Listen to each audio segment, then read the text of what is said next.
Happy to see everyone.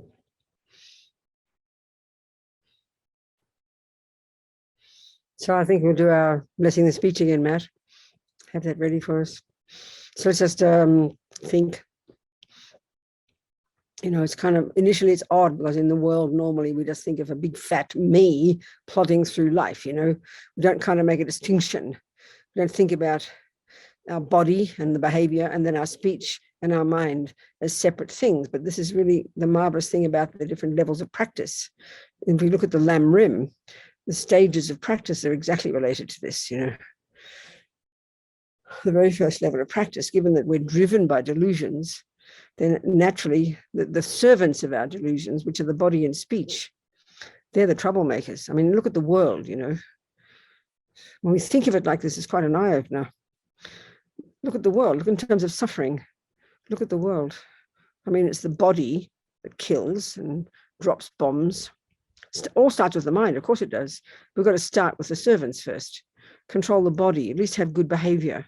Even in our own family, think about it. If we could control our body and speech, there'd be so much more harmony, you know, because then it gives us space to go to the root of the problem, which is the mind. So the very first level of practice is, you know, for Buddha, abide by the laws of karma, which just means live, be ethical, behave nicely. And if you think about this in the bodhisattva point of view, it's a way to think is when you're with others, you watch your behavior. When you're on your own, that's when you can watch your mind. And the other way to think about it from the point of view of the bodhisattva path is that, you know, you're trying to exist for others. And so what others see is not your mind. They see your behavior. They hear your words and see how you act with your body. So there's many ways of seeing the logic to this approach, you know. So the other part of it that's very helpful to think about is if we take the Vajrayana explanation of the way we're constructed, we've got gross body and gross mind, and that's the one that's evident that we can see with our see and touch, you know, the gross, this physical body. Then we've got subtle body and subtle mind, and subtle mind really means our mental consciousness, our different mental states. So according to this structure, the Vajrayana, we've got this 70, and this is the basis of the Tibetan medical system. It's similar to the Chinese system, similar to the Ayurvedic system. It used to be this way once upon a time in our culture, I think in the modern world, back in the early European times, maybe. We talked about the 4 elements. Well, the subtle body is this 4 elements, and then we've got this subtle nervous system, 72,000 subtle channels that go through our entire body. And within those channels are these different wind energies, the prana. This is, you know, and then connected to these inextricably. His Holiness Dalai Lama talks about this in one of his books. It's just the way, it's just how we are, that our different states of mind are connected to these different wind energies. It's just the way it is. They talk about, in Tantra, they say what the mind rides on the winds. So when the winds are berserk, you know, like you've got berserk, out of control winds, then your mind is berserk.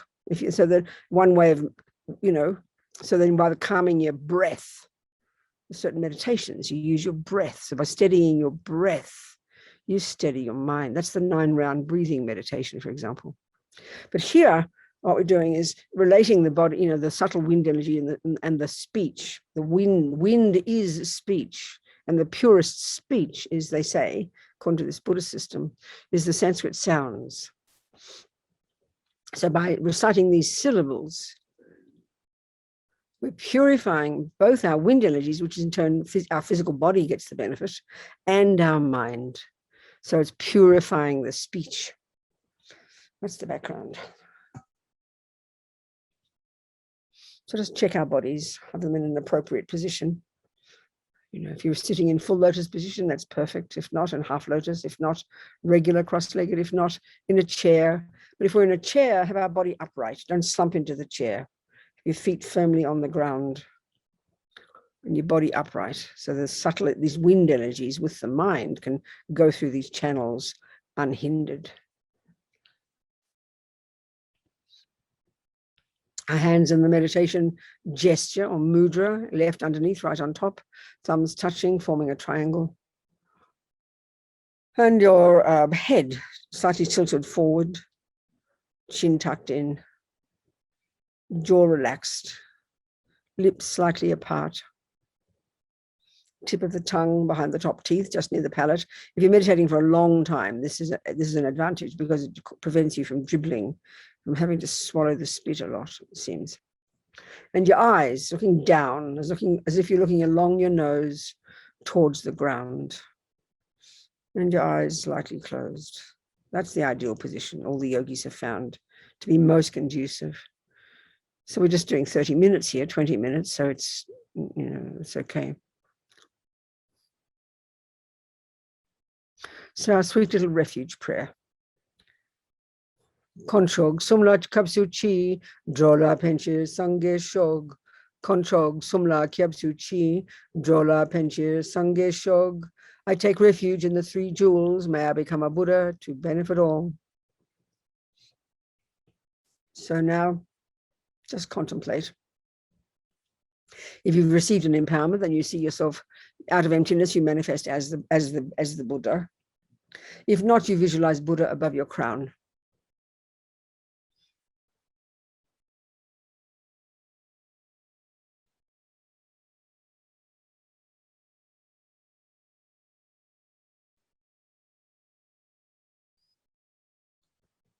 So now,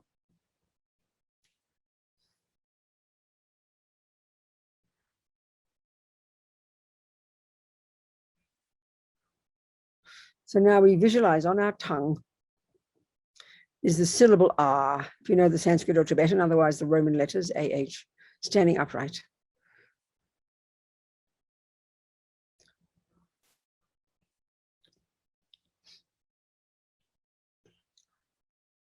And then we imagine it turns into a moon disk, which is like a flat white cushion, white on your tongue.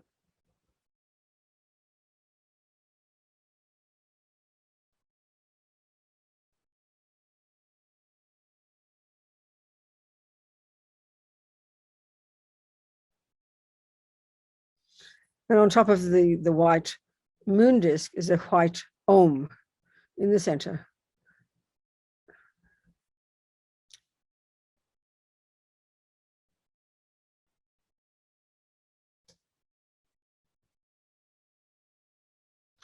And now we imagine it's surrounded by all the white vowels. And of course, if we don't know them, we just have to imagine, pretend, standing upright, circling clockwise, surrounding the Om.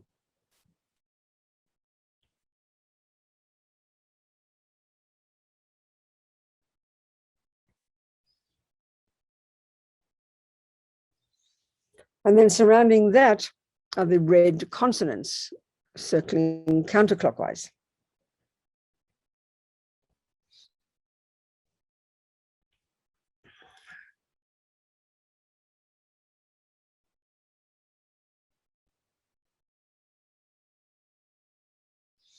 And then circling clockwise around them are the blue dependent related heart mantra, the syllables, and the, as Rinpoche calls it, or we can call it the dependent arising mantra, circling clockwise, all on our tongue.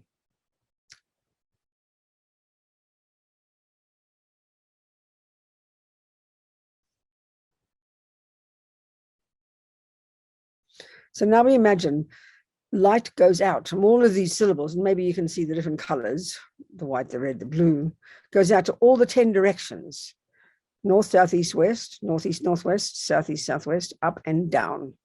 That's 10. And it hooks all the blessings and the power of all the speech of all the Buddhas, for example, who've perfected their speech, all the bodhisattvas, all the yogis, all the great holy beings, even just all the energy of the good speech of virtuous people, of all the universe. And as Amazopa says, this concludes the power of speech of the Buddhas, as he says, the bodhisattvas, those living in the pure, in the pure realms, those in the arhants, those who realize emptiness out of samsara, as well as all the power of speech of all the ordinary people, even, all of this power, due to the power of abiding in silence, of living in the morality of abstaining from the negative karma of speech, the words of these holy beings have so much power. This is a really fascinating concept. To think about it, it's logical. You know, this is me talking, not Lama Zopa. And then think, even just in our daily lives, we need this. We need a speech that's, if you've got children, for example, your speech, if it's powerful, one quiet word can be enough to subdue their minds, you know. We know this. We know ourselves from other people. You listen to the teachings of His Holiness the Dalai Lama, for example, you could read the words in that book. You could read those words perfectly. But the difference of hearing them from, say, His Holiness, because he's got the realization. So his speech is so much more powerful. So speech is tremendous. It's how we benefit others. And it's the actual main gift of the Buddha, the power of speech, they call it. We can see the Buddha for 1,000,000 years, but if he doesn't open his mouth and give us the instructions, then we can't get enlightened. And speech is the level we live at. We live at the level of conceptuality, and speech is the expression of our thoughts. It's the level we live at, so we need to make it powerful. So all this energy is hooked by these beams of light going out from the syllables on our tongue, and then it comes back and it absorbs into all these syllables, making them super delicious and like nectar about to melt, full of this power of speech.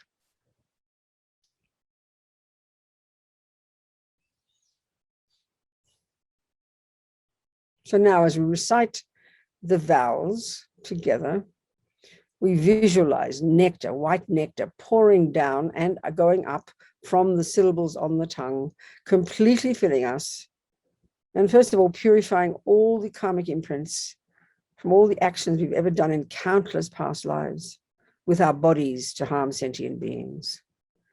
So it's like this extra little benefit, you know, using this, so many methods like this, opportunities to purify our body and speech and mind. It's overtly the speech we're discussing, but here also we're using it to help purify our body and our mind as well. So there's nectar filling us completely. Be so delighted, completely eradicating all the karmic imprints from all the harm we've ever done with our bodies to any sentient being. Om a I u ri ri li li e o ang swaha. Om a I u ri ri li li e o ang swaha. Om a I u ri ri li li e o ang swaha. Totally purified, all the actions of our body. How amazing.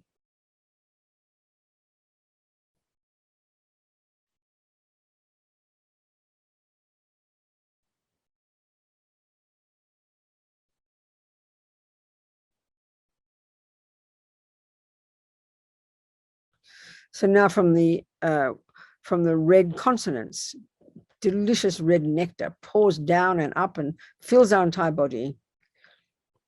And as we recite them, we imagine completely purifying all our speech, all the imprints from all the past negative karma, our speech, and all the uncontrolled speech right now that causes us so much pain and suffering and confuses others, causes others so much suffering.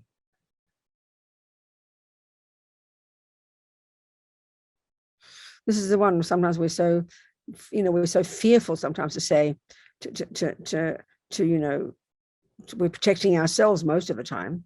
I mean, we think we're protecting other people when we say things that aren't true, but we're really protecting ourselves. So to have the courage to have appropriate speech is very powerful. You see, not lying doesn't mean saying everything you think. We sometimes confuse it. We think, oh, I've got to say everything I feel, because otherwise I'm lying. No, you're not lying. A lie is a word that isn't true, that misleads somebody. If you're a bodhisattva, the bodhisattva level, you can lie out of the genuine wish to be a benefit to others, because you know with wisdom that it's beneficial for the person. Nothing to do with yourself. But most of the time, it's just protecting ourselves. We're so fearful. So have the courage, to have purest of speech. So imagine now full of this pure speech, full of this blissful red nectar, totally purifying all the nonsense, all the past karmic imprints, and purifying our speech, making it beneficial, not just truthful, but beneficial. Full of this red nectar.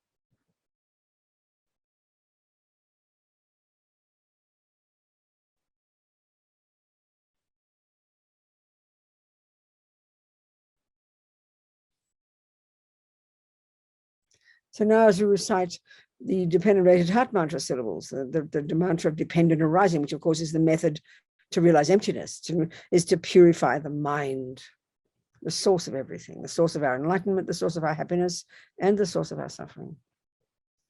So this blue nectar pours down and up and fills our entire body from these syllables, filling us completely and purifying ego grasping, which is the root problem, the strong assumption of a concrete, real me in here somewhere, and then all the things we do to protect it, the strong attachment to get what it wants, and the panic attack when it doesn't, when we imagine it's not, which gives rise to aversion, and all the other dramas in the mind, all the other delusions, fear, all fear-based. They're all the source of our own suffering.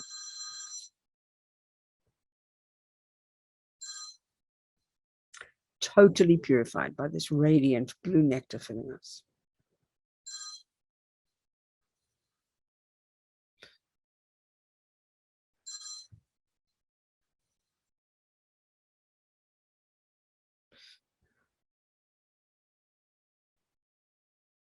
Oh, we've got to say it. I forgot. Oh, no, we didn't even do the vowel. I'm so sorry. We didn't even recite the consonants. Please forgive me. I'm completely spacing out. So we have to recite the consonants. Do the red, go back to the red one. We recite the consonants as we visualize this nectar. The red nectar. Om, ka, ka, ka, ga, nga, cha, cha, cha, ja, nya, ta, ta, ta, da, na, ta, ta, ta, da, na, pa, pa, ba, ba, ma, ya, ra, ra, ba, sha, sha, sa, hak, sa, svaha. Om, ka, ka, ka, ga, nga, cha, cha, cha, ja, nya, ta, ta, ta, da, na, ta, ta, ta, da, na, pa, pa, ba, ba, ma, ya, ra, ra, ra, sha, sha, sa, hak, sa, svaha. Om, ka, ka, ka, ga, nga, cha, cha, cha, ja, nya, ta, ta, ta, da, na, ta, ta, ta, da, na, pa, pa, ba, ba, ma, ya, ra, ra, ra, sha, sha, sa, hak, sa, svaha. Full of all the powerful speech, the red nectar.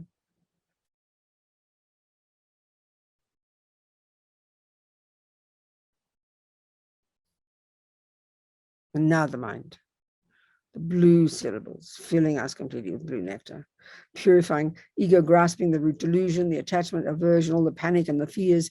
This is the thing, all the delusions are rooted in fear. This is a big shock to us to hear this psychologically in our ordinary world.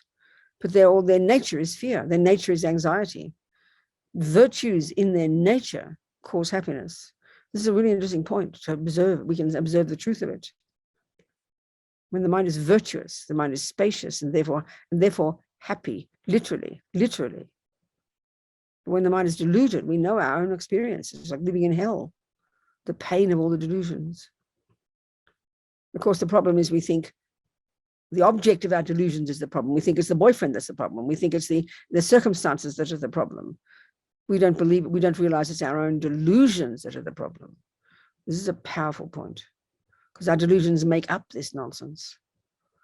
And that's what causes the fear and the suffering we experience.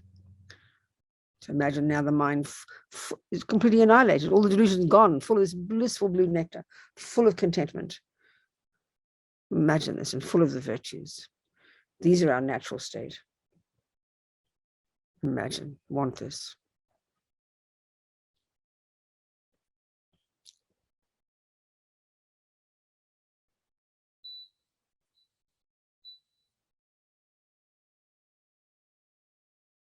So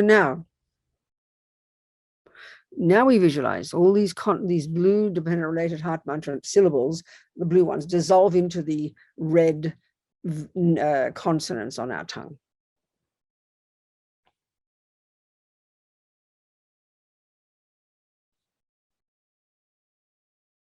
The red consonants dissolve into the white vowels.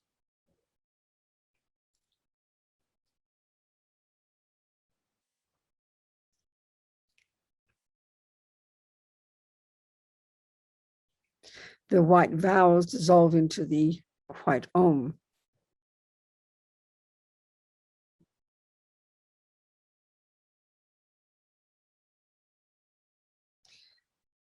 And the om dissolves into the moon disk.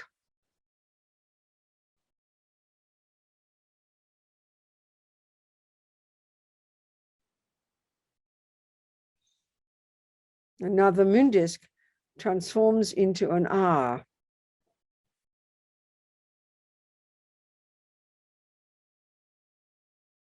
And the R turns into pink-colored nectar. And this nectar dissolves into your tongue. Your tongue becomes of indestructible Vajra nature, indestructible. Nothing can harm or take away or destroy the power of your mantra, the power of your speech. And have strong confidence that all the power and all the blessings of the speech of all the Buddhas, Bodhisattvas, sages, yogis, and so on have entered your speech, and that your speech is perfected. Think, I have perfected my speech.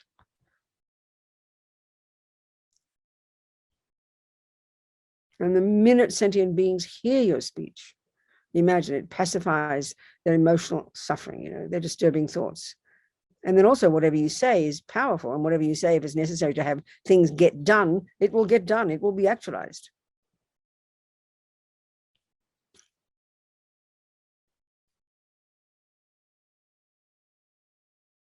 So, by thinking this way, the power of your speech becomes marvelous. And all your prayers and all your recitations, your mantras are multiplied millions of times in their power. Your speech will no longer just be like blur, blur, blur, gossip,